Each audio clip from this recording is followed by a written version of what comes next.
Hey guys, good evening. How's everyone doing? I hope you're doing well today. It's been a minute on this channel. I'm really sorry that I've not been uploading as consistently as I should have.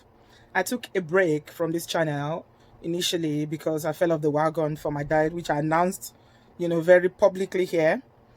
And then as time went on, I needed to build my other channel up because I lost a lot of subscribers and I lost videos when my channel was hacked. So I was just committed to building my channel back up again, which has not been so easy. As you know, YouTube it takes a lot of time and energy to do anything here, and it's just been very hectic.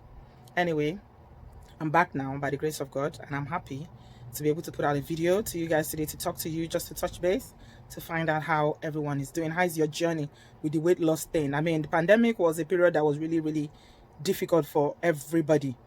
We all struggled at one point or the other. At the point, I was actually thinking that, oh, maybe the world is coming to end. Honestly, I thought at some point that, okay, this is the end of the world. Let's all prepare to all go for judgment. That's how I was feeling one time. But thank God that gradually things are coming back to normal. The kids are back to school, and hopefully it will get better. So how are you guys doing? How is your weight loss journey? Are you still eating healthy? Are you walking or going for those long walks or exercising? It is very important that we keep on as much as we can. Please, it is very important. And something happened that really jolted me and wanted me to, do this video today to touch base with you guys, and also to just speak regarding these body issues that we have as African women.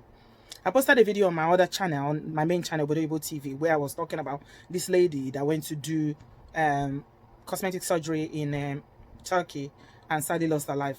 And I've been reflecting on that woman's experience, her story, sad as it was. I've been reflecting on it that it seems like we put a lot of pressure on ourselves these days. The kind of pressure that I don't think our parents necessarily have, or they had during their time. Because in those days, once you get married, you have children. This is, it's something that happens to most people. Only very few people will have babies and their tummy will remain flat as it was when they were doing CC. And for people who already have big tummy, even before they got married or before they started having children, you can imagine. It's something that we all struggle with. But I think for our parents, it used to be just enough. Our moms, it used to be just enough that they have their children. And maybe because of the sort of dressing they were doing those days, that, you just tie wrapper. And having some flesh was something that was not really, nobody cared. As a woman, you are expected to have some flesh so that you can have waist to tie your wrapper. But times have changed. Things are different now. And I feel like the pressure now is just too much. Because I was just looking at that woman's life and I'm wondering, she's married, she's got 3 children. And because tummy is big, she wanted to reduce it. And this is, I'm not judging her. A lot of people were unhappy with me on that video, saying that I'm encouraging people to go and do cosmetic surgery. I never encourage anybody to go and do it. All I said in that video is that if you want to go and do cosmetic surgery, go to places that are more regulated and safer. There's never any guarantee with any surgery, whether it's plastic or otherwise, anywhere in the world. I think if you go and read the comments on that video, a lot of people were saying that they had surgeries in the US and, it turned out about something, they went to Nigeria. So many comments and feedback about people's experiences. And even in that video, some people were still saying that they are planning to go and do it. So that makes me know that no matter what you say or advise people, don't do surgery, love your body the way you are, or whatever, people will still do it. And you know what? I don't really blame people who want to do surgery. I know friends who've gone to Turkey to do this tummy liposuction, and they succeeded and came back. But we also know other stories of so many people from the UK here and other countries that have gone to Dubai and gone to Turkey, even people from Nigeria, and theirs was not successful. And sadly, things just went completely south.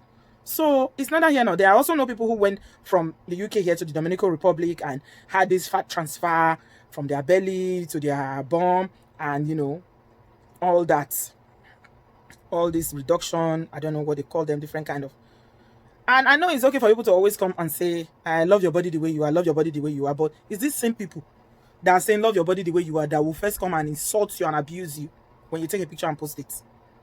They don't know your journey. They don't know. Some women, for instance, who had surgeries, who had babies through cesarean operation, tend to have bigger tummy than those who had natural deliveries, because we're taught that when you have a baby, you have to tie your belly, and hold it together for the first 1 or 2 months. This is what our mothers did, and it worked for them. They used to tie the belly once you have a baby. I think it's just so that the thing can snap back. But some people's skin is more saggy than others.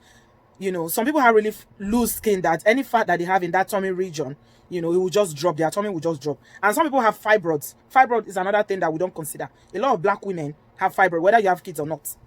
Fibroid is something that affects a lot of African women. And when you have fibroids, it tends to make your belly bigger than it should be ordinarily. And in this part of the world, they don't really like doing that surgery, fibroid surgery easily here in the UK, I know. Except it's something that's really threatening to your life or something that's dangerous, they won't do it. They will tell you, just leave it. It's not disturbing anything. But it does disturb. I don't know. Anybody that has fibroid out there will know that it does disturb you as a woman. It can either increase not just the size of your belly, but sometimes it affects your periods as well, whereby you start seeing, you know, frequent spotting and things like that. You might be seeing period more than once a month, and sometimes people who are trying to conceive, it can become a very big issue, whereby you will not know if you are even ovulating because of this period of fibroid. What am I trying to say? I'm trying to say that as women, we go through a lot. Our bodies go through a lot. It's us that will do period. Yeah, it's us that will carry pregnancy. It's us that will go through delivery that is the most painful experience in this world. It's us that are still expected to look as if we are sissy, even in your 40s, in your 50s. So you can imagine the pressure will be there. Especially when you see other women looking very snatched and looking, you know, all tanned and shapely. You too, you want to look like that. You don't blame somebody for wanting to look good. Nobody doesn't want, especially if you are, it's even worse when you are slim and your belly is big. This, my friend's own, her belly was really, really, like, was dropping.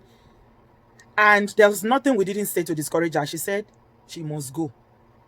Initially, she wanted to go to the US and she wanted to go to Canada, but the Canadian people, the hospital said she has to lose weight because she's on the big side. They say she doesn't lose weight because of her blood pressure. They can't do it.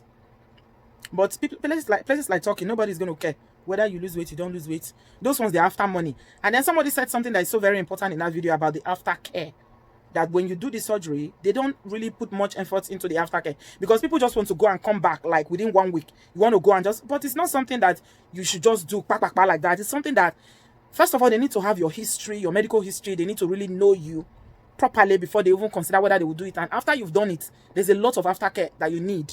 Otherwise, it can go wrong. You can have complications. So these are all the issues that are involved.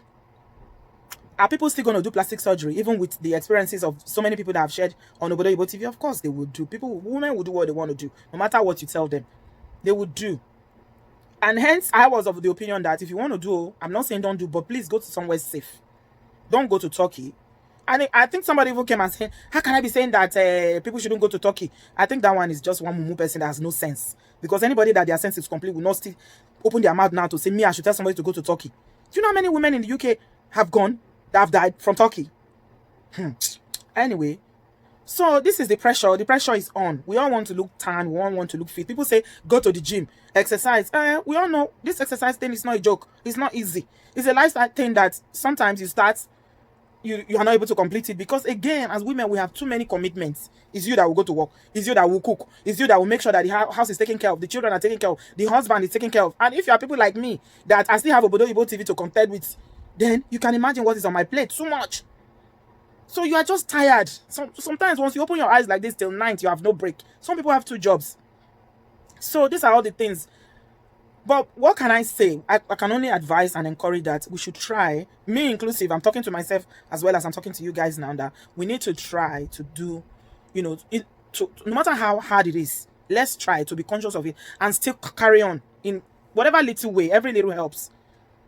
People talked about intermittent fasting on that video, and I find that is quite easy to do. It's like saying, for instance, you want to skip breakfast, you don't want to have breakfast, you want to eat your first meal at lunchtime, and you want to have something that is healthy and then have a very little dinner. Or some people, they feel, you know, they can do it in the evening. Maybe their last meal will be around 2 o'clock or 3 o'clock. They don't eat again. Whatever time, whatever works for you. See, I don't think there's any manual to this thing. It's just having that awareness in your mind that, okay, this is good for me, this is not good for me. So even if you want to indulge from time to time, we do indulge. We do all the habits. I was talking about some of my bad habits I was sharing with you guys here. You know, I'm open about this struggle that I have too with this weight loss thing. And that is what I wanted to really do on this channel. You know, the struggles that you have, you say, oh, this thing, I won't eat it again. You still find yourself eating it because habits, they are not easy to break. These are lifelong habits that you've developed that it takes the grace of God. Me, I've started putting in as my prayer point now. God, give me the strength. What I shouldn't eat, let it be repugnant to me. Don't let me eat it anymore. What I shouldn't drink, don't let me drink it anymore. Help me to live a healthier lifestyle. Honestly, it's a prayer point. But I'm just going to end this video by saying that, ladies, please, do not let us give up. Let us keep trying in little ways that we can. Yeah, and please, this surgery thing, let us be very, very careful about it. I don't want to encourage you to go and put yourself under the knife because it's something that is so dangerous. But if you need to do it, make sure that you are going to somewhere that at least you have better chances of survival. And if anything happens to you, God forbid, you know that your family can, they can hold somebody responsible. Because this Turkey one now, there's nobody to hold responsible. We don't even know the name of the hospital, which is the first thing that the people who were so eager to broadcast this news should have even given us. They should have given us the name of the hospital so we know. But we don't even know the name of the hospital. Also, we can say, don't go to Turkey. Please do not go to Turkey. But where? Which hospital? They have so many hospitals in Turkey that people are going to. So let's, please, the little ways that you can every day. Yeah, let's just carry on. And if last you can't do it, or the progress is very slow, or you can't even try at all, then just manage yourself the way you are. Me, it's not about the looks alone. I mean, the looks is important if you care about your looks, but what is more important is about your health. The health is 100%. If it's something that your doctor has told you that you need to do this because of your health reason, for instance, if you have high blood pressure and they tell you losing weight is going to make your blood pressure come down, or you have any other complication with your health like diabetes or any other thing, high cholesterol, things like that, that we black people are very successful to. These are the things that we should just consider to help ourselves. Please, let us keep encouraging one another. I appreciate all those who reached out to me. Some people send me messages on Instagram, DMs, and emails saying that I shouldn't give up. We should carry on. That, you're encouraged with this, the platform and what we are trying to achieve here. And we'll just keep encouraging one another. You can encourage me. I can encourage you. And I'm here to encourage you again today. Let's continue so that, baby steps, one day we'll get there. So I'm just going to leave it here today. Thanks a lot, guys, for watching. I'll speak to you in my next one. Leave me your thoughts and your comments. Please, if you have any success story, or even if it's not that, any progress you think you've made during the summer, I'd like to hear from you. Leave me your comments, and I'll be reading them and responding to them. I'll talk to you later. Thanks a lot for watching. I love you.